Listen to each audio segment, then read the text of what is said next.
हम आज अगले श्रृंखला पर बात करेंगे और इम्पॉर्टेंट भी वो पॉइंट हम देखेंगे जो महत्वपूर्ण है।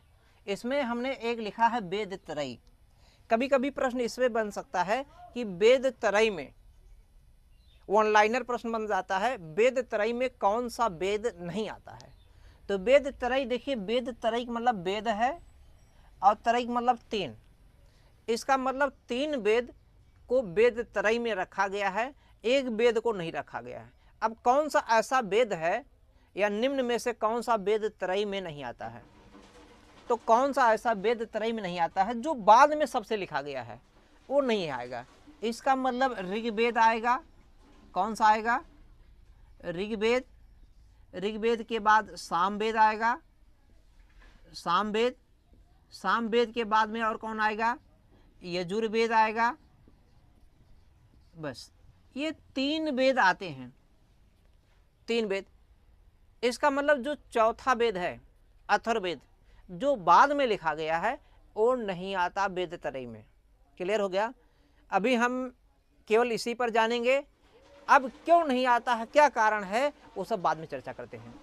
अब संहिता ग्रंथ क्या है? संहिता ग्रंथ अगर बात किया जाए, चारों वेदों के संकलन को, जो चार वेद हैं, चारों वेदों के संकलन को, चारों वेदों के समूह को, चारों वेदों को मिला करके एक नया भाग बनाया गया है, जिससे संहिता कहते हैं। संहिता का मतलब होता है चारों वेदों का समूह, चारों वेदों का समूह। चारों वेदों के समूह को, चारों वेदों को मिला करके जो भाग बनता है, उसे संहिता कहते हैं। जैसे वाजसनेयी संहिता, अगर बात करें वाजसनेयी संहिता, इस वाजसनेयी संहिता में पहली बार वैश्य शब्द का प्रयोग होता है। पहली बार किसका प्रयोग होता है? वैश्य शब्द का। वाजसनेयी संहिता में पहली बार जो है वैश्य शब्द का प्रयोग होता है।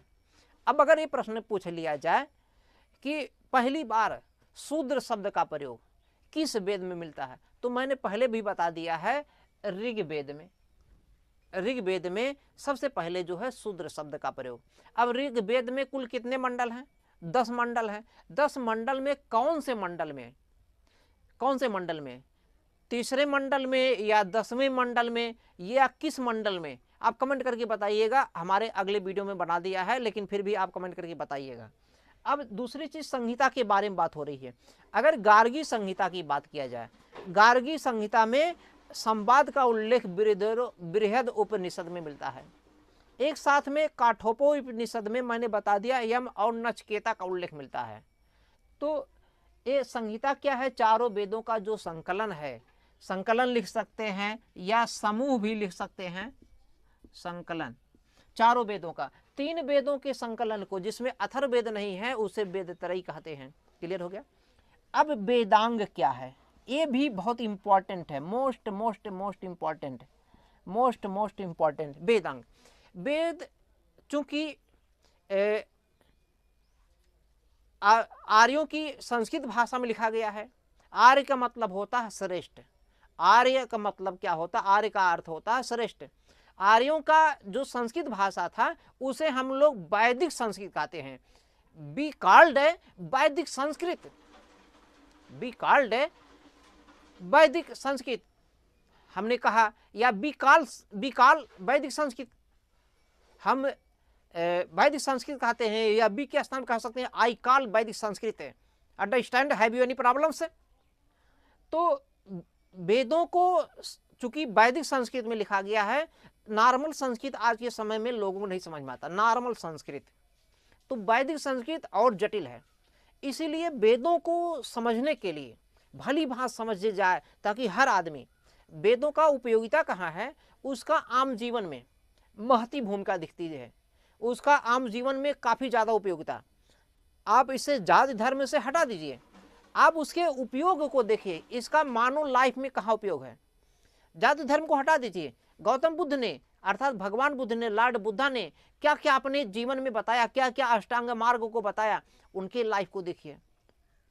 ईसा मसीह के लाइफ को देखिए। धर्म, सबका धर्म का मर्म एक ही मिलता है, अगर निकालेंगे मानव जीवन का कल्याण।